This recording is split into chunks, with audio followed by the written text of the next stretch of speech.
Hello everyone. Welcome back to another episode of Simply Susan, historical sewing, cooking, and living. And today you can see we are back in the kitchen. Thank you so much to everybody who voted on the quick little poll that I threw up, that I put on Facebook and Instagram. I put up a quick little poll and said, what should we do tonight? Should we bake? Should we sew? And 80% of you said that you would prefer to bake something tonight.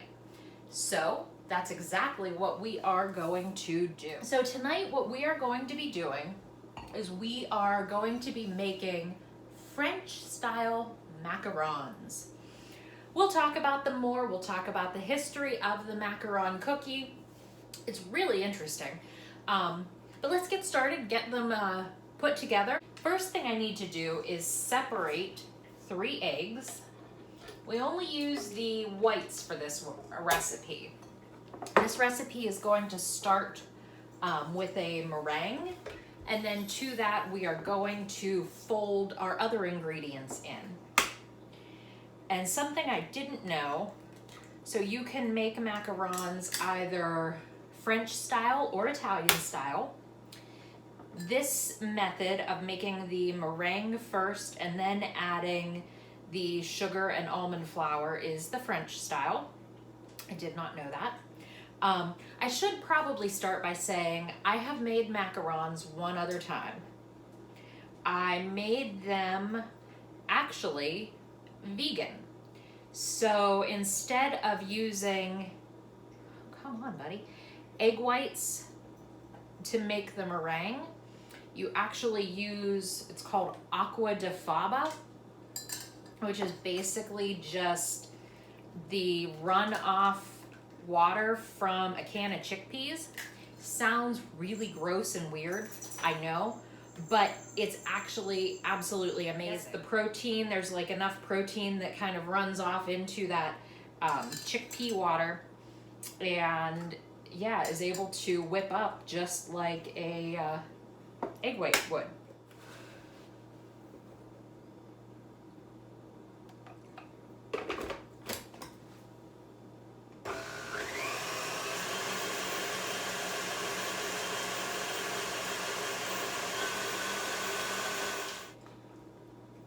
Okay, so it says that we should have these beat until stiff peaks form, and we should be able to turn the bowl upside down and not have anything happen.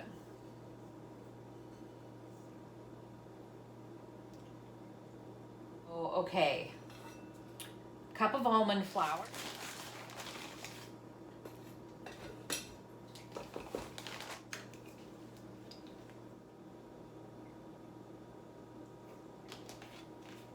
So I'm gonna add a lot of red and just one little dot of blue. See if we get more like a raspberry sort of color.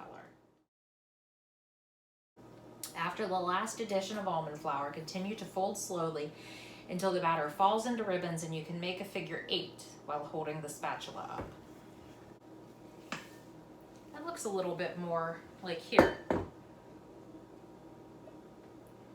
A little bit more like a batter that's a little bit ribbony. I'm gonna make a figure 8. I mean, if you don't have high hopes of getting every part of the 8, I guess I can.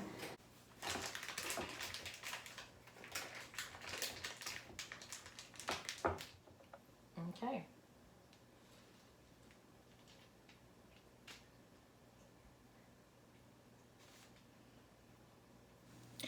Okay, so while you enjoy some footage of me struggling to pipe these beautifully perfect circular macarons, let's talk a little bit about the history of the macaron. The macaron is traditionally held to have been introduced in France by the Italian chef of the Queen Catherine de' Medici during the Renaissance. However, since the 19th century, that's when we start to see the macaron that we now recognize, which is a sandwich cookie filled with ganache, buttercream, or jam.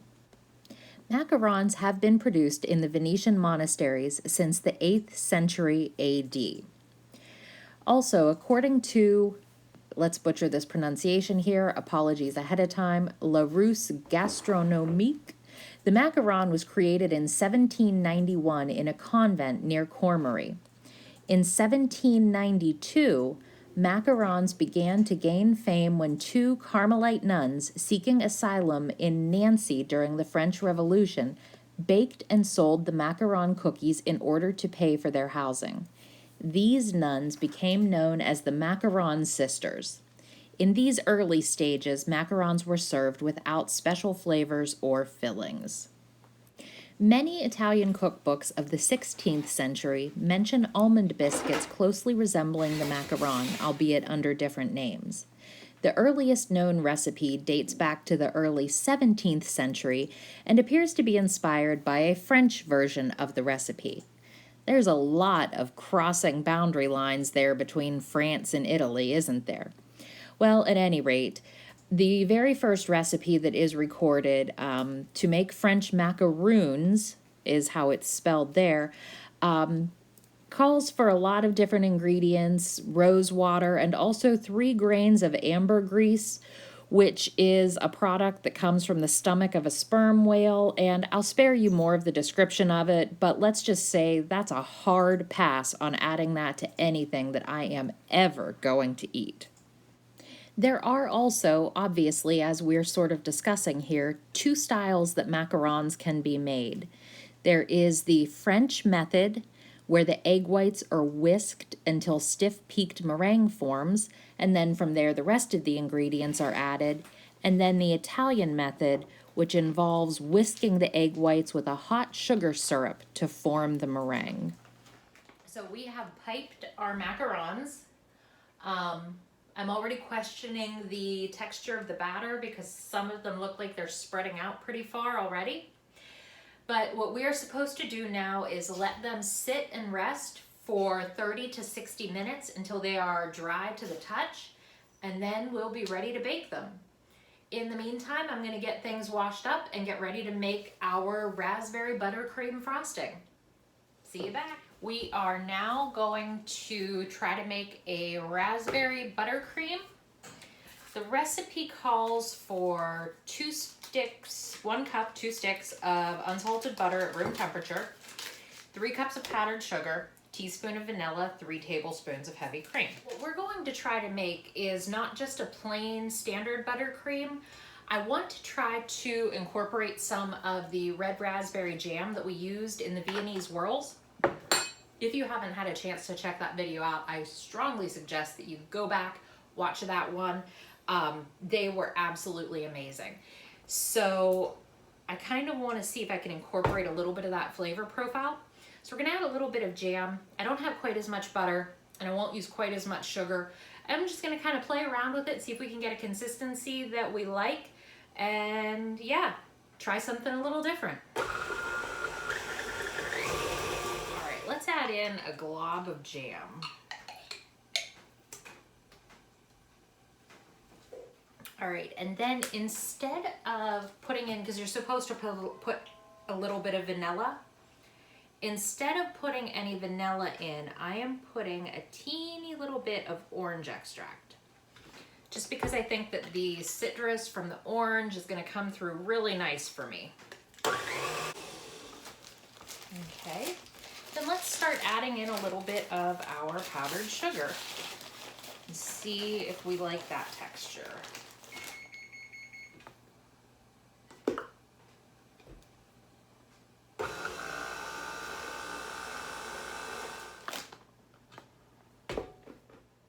All right, let's scrape the sides down and see what we think. It's a really pleasant pink color. Seems light. It smells amazing. Before we clean it up and commit to this as being our final icing. Oh, that's nice. It's still really rich and buttery. It's nice and sweet like you would want, a filling to be, but it's got that tang from the orange and the nice raspberry flavor. Oh yeah, that's a success. So I will see you back in a little bit. Our macarons are still drying. They probably have another 20 minutes or so to dry. And then they're gonna get baked in a 300-degree oven for 17 minutes, it says. So we'll bake them, and then we'll let them cool a little bit, fill them, and then we will give them a taste.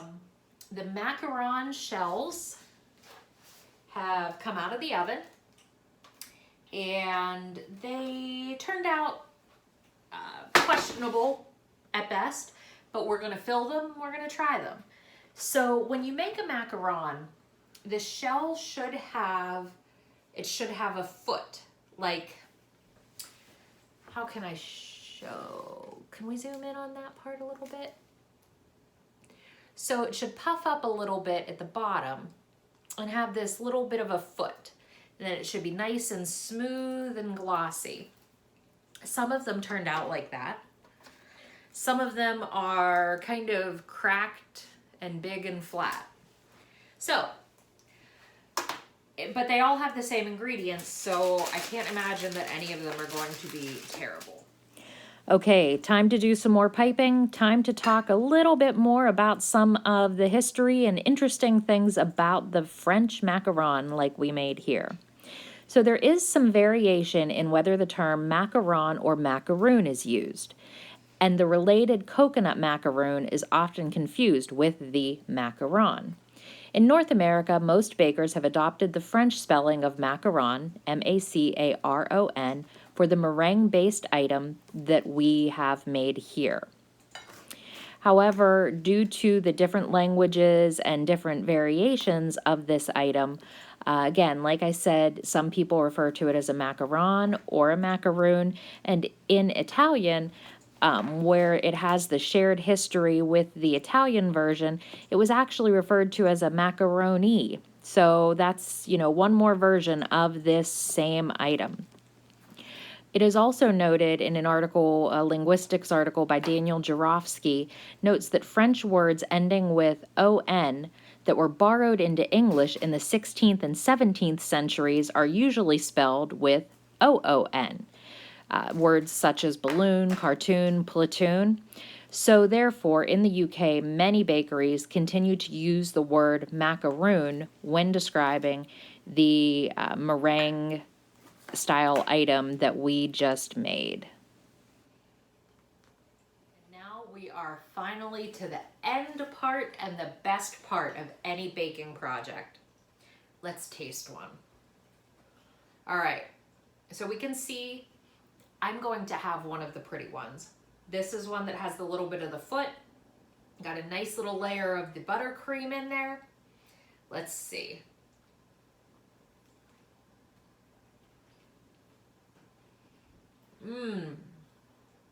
That is really good. It's a little bit chewy. I think a macaron should have that crisp to it and then a little bit of a chew. The raspberry